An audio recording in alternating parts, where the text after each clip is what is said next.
కాంగ్రెస్ పార్టీలో అన్యాయం జరుగుతోందని సోనియా గాంధీ గారి మీద దుమ్మెత్తి పోసి ఆ రకంగా ప్రజల్లో సానుభూతి సంపాదించుకుని మీరు ఎంపీగా ఎమ్మెల్యేగా గెలిచారు.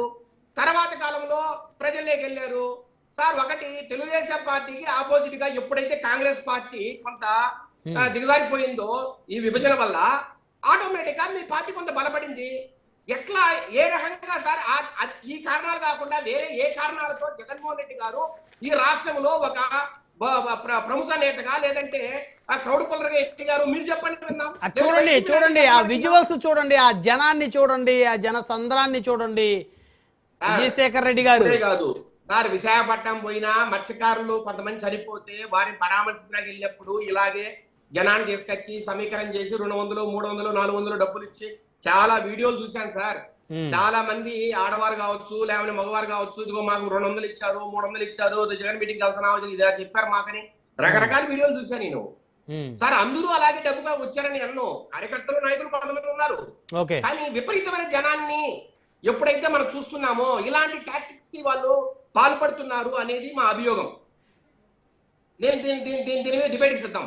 అట్లాగే సార్ ఈ రోజు ఏ రకంగా అయితే విరూపాక్షి ఎమ్మెల్యే గారిని ఎలాగైతే పరామర్శించారో మరి ఈ రకంగా సీదర్ అప్పరాజు గారిని ఎవరో ఎందుకు సార్ పరామర్శించాలా? 1.5 గంటలోనే మీరు సార్ ఒక్క నిమిషం 1.5 గంటలోనే మీరు అక్కడ జైలుకి వెళ్ళి ఆయన్ను పరామర్శించిన నేపథ్యము మరి ఎందుకు సార్ మీకు 6 గంటలు 7 గంటలు పట్టింది సార్ శ్రీకాకుళంలో సీదర్ అప్పలరాజు గారిని పరామర్శించడానికి? క్రౌడ్ తట్టుకోలేక అంత అవమానం చేయడం ఏంటి సార్? ఒక ఎక్స్ మినిస్టర్ ని అంత అవమానం చేయొచ్చా? వేలాదిగా ప్రజలు తరలి రావడంతో జగన్మోహన్ రెడ్డి గారు వెళ్లేందుకే 6-7 గంటల సమయం పట్టింది ఆ రోజు. నేను అదే అంటున్నా సార్. ఇప్పుడు మంచి పాయింట్ మాట్లాడారు మీరు సార్. ఇప్పుడు విరూపాక్షని చూడడానికి ఆయన 30 కిలోమీటర్లు ప్రయాణించారు, ఒక ఎయిర్పోర్ట్ లో దిగారు. మరి నేనంటున్నా భీమవరానికి హెలికాప్టర్లు వెళ్తారు, దేవరపల్లికి హెలికాప్టర్లు వెళ్తారు, రకరకాల ఊర్లకు హెలికాప్టర్లు వెళ్తారు. మరి శ్రీకాకుళం కూడా ఎందుకు హెలికాప్టర్లు పోరు? విశాఖపట్నంలో దిగి శ్రీకాకుళం దాకా పోవాల్సిన అవసరం ఏంటి? బలప్రదర్శన చేయాలన్నా, మీ సత్తాను చూపించాలన్నా, ప్రజల్లో మీ గురించి మాడుకోవాలన్నా, అంటే లేదంటే సార్ భోగాపురం విమానాశ్రయాన్ని ఒక మహానుభావుడు ఒక స్వాతంత్ర సమరయోధుడైన అల్లూరి సీతారామరాజు గారి పేరు మీద ఒక అద్భుతమైన విమానాశ్రయాన్ని కడితే దాని గురించి ప్రజలు మాడుకోకూడదనా?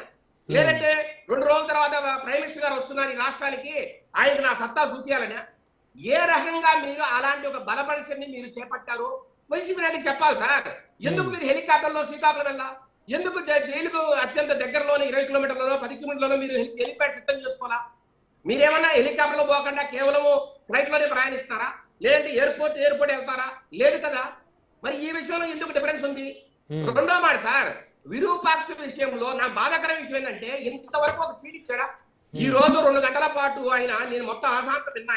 ఆయన ఏమేమి మాట్లాడాడు నేను అంటున్నా. ఆయన మాట సార్ ఒక్క మాట ఇన్ని రోజులుగా చూస్తున్నాం కదా సార్. తమ్మినేని సీతారాం గారి ఇష్యూ చూసామా? సీదర్ అప్పరాజు గారి ఇష్యూ చూసామా? లేదంటే జోగి రమేష్ గారి ఇష్యూ చూసామా? రకరకాల ఇష్యూలు చూస్తున్నాం. ఎక్కడైనా మా వాడు తప్పు చేశాడు, మా నాయకుడు తప్పు చేశాడు, ఇదిగో మేము క్షమాపణ చెప్తున్నాం అనే మాట ఒక్క దగ్గరనా సార్? ఒక 10 మంది నాయకుల్ని జైలుకు పంపించడమో కేసులు పెట్టడమో జరిగితే వాళ్ళు చేసిన రకరకాల పనుల వల్ల ఒక్క దాంట్లో కూడా వాళ్ళు తప్పు లేదా? మీరు ఎక్కడికి పోయినా వెనకేసి రావడమేనా? ఏంది సార్ ఇది? సొంత తల్లి కూడా కొడుకు తప్పు చేస్తే వెనకేసి రాదు. అయ్యా నా కొడుకు తప్పు చేశాడు, ఈడు ఎదవా, ఈయన్ని మందలించడని చెప్తుంది సొంత తల్లి. అలాంటిది మీరేంది సార్? సార్ ఒక బీసీ అంటారు, ఒక ఎస్సీ అంటారు, ఒక రెడ్ అంటాడు, ఒక పక్క కాపు అంటాడు. ఏంది సార్ ఈ కర్మ ఈ రాష్ట్రానికి? సొంత తల్లి వెనకేసుకురాదు కదా సార్ బిడ్డని. మీరెందుకు ఇలా వెనకేసుకొస్తున్నారు? దీంట్లో మీకు వచ్చే లాభం ఏంటి సార్? మీరు నాయకులు పిలిచి చెప్పండి సార్, తప్పులు చేయొద్దు, తప్పులు చేయడం వల్ల మన పార్టీ ఇమేజ్ దెబ్బతింటుంది సార్. నేను అడుగుతున్నా, ఈ రోజే సార్ మీకు ప్రజాస్వామ్యము గాంధీ గారు గుర్తొచ్చారు. 5 సంవత్సరాల పరిపాలనలో మీకు ఎప్పుడు గాంధీ గారు గుర్తురాదా సార్? శంకర్ దాదా ఎంబీబీఎస్ లో చిరంజీవి గారు శంకర్ దాదాగా ఆయన యాక్ట్ చేశారా? ఆయన ఒక పక్క రౌడీజం చేస్తూ ఇంకో పక్క గాంధీ గారితో మాట్లాడుతూ ఉంటారు. అలా ఏమన్నా ఇది స్ప్లిట్ పర్సనాలిటీనా సార్? ఏ రకంగా సార్? ఎంత అన్యాయంగా మీరు ప్రవర్తించారు ఈ రోజులు. ఎట్లా సార్ మీకు గాంధీ మాత్రం గుర్తొచ్చారు? What kind of country we are living in, what kind of Hinduism is this, what kind of people are అని రకరకాలుగా మీరు ఇంగ్లీష్ లో దబాయించిన రోజులు ప్రెస్ మీట్ లో చూసాం. మరి ఈ రోజు ఈ రకంగా మీరు గాంధీ మాత్రం గురించి మాట్లాడతారంటే ఏమనుకోవాలి సార్? ఇన్ని దుర్మార్గాలు చేసి సార్ ఈ రోజు కూడా ఒక వ్యక్తి చెప్పాడు, ఒక బాలుడు ఈ రోజు కూడా అక్కడ జరిగిన ర్యాలీలో మీరు అడ్డపడితే ఒక అంబులెన్స్ కి లోన ఒక చిన్న బాలుడు చనిపోయాడు.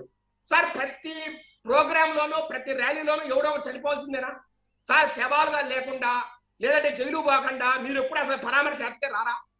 ఇది ఏ రకమైన చోద్యం సార్?